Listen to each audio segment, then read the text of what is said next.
about our compost challenge. So this challenge asks you to do some research and figure out what compost system is going to be best for your class or club. And if you guys already have a compost system, this might be a good way for you to revamp or add some different elements to the compost system that you already have. So there's a little bit of flexibility there. But I'm talking about starting a new compost system. And after my research, I decided that I wanted to start a vermicompost system. Now, vermicompost system uses worms. And my 3 reasons, because this challenge asks you to talk about 3 reasons why you wanted to do this compost system as opposed to others. And I thought this would be great because it's compact and can be done indoors, it's low maintenance, and it's portable. So right here behind me, I have my system, and I started first with my design. So I decided that I was going to use 2 bins, and listed what materials I was going to do, what holes I needed to drill for my system, and this is what I ended up coming up with. So right here I have my compost system. I have a little sign at the top that says worms at work, so people who come across this bin know what's happening inside. You can see I have my holes drilled, so I've got breathing holes at the top, I've got water drippage holes at the bottom.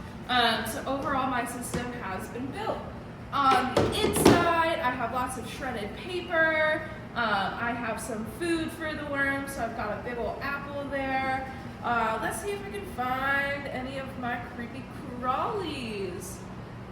Here's one. So we got our worms that are in here, and what our worms are doing is they are breaking down this paper, they are breaking down my fruit and veggie scraps, returning the nutrients that are held in the fruits and veggies, and returning them back into the soil. Worms are like little pets, so they require some maintenance. So as a part of this challenge, remember you need to create a maintenance calendar, and it can be something as simple as this. So my maintenance calendar says that on Mondays, I'm going to feed the worms, and I'm going to check how much moisture is in here.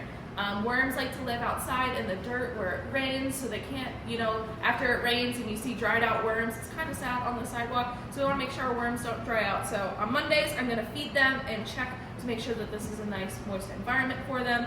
On Fridays then, before the weekend, I'm going to check and make sure they have enough food as well, and then check that moisture level again. At the end of the month, I'm going to harvest the worm castings. So remember, worms are constantly eating. They're using their bodies to break down the fruit and veggie scraps, and then their poop, the castings, is really nutrient-dense soil that I can use to amend my garden.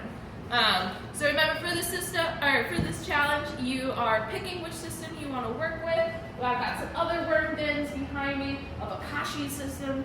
You can do an outdoor 3-bin, 1-bin. There's so many different options that you can look into for a composting system. So I'm going to research which one's going to work. I'm going to design, build, and then go ahead and start my compost system. Make sure you have your maintenance calendar. Now the last part that I forgot to talk about is composting works with materials that come from plants. So if I were to put a big juicy steak into my compost bin, my worms would probably not eat it. You want to use fruit and vegetable scraps primarily as the food for your compost system, and other things that come from paper or come from plants. So you can use paper and cardboard. Those are other great materials. Dried leaves, dried flowers that you can add to your compost system. So what I need to do as my last step is create a little sign that reminds people what they can and cannot be putting into the compost. Once that is all put together, you can compile all of your planning sheets, your material sheets, lots of pictures of the system, and submit that for your challenge.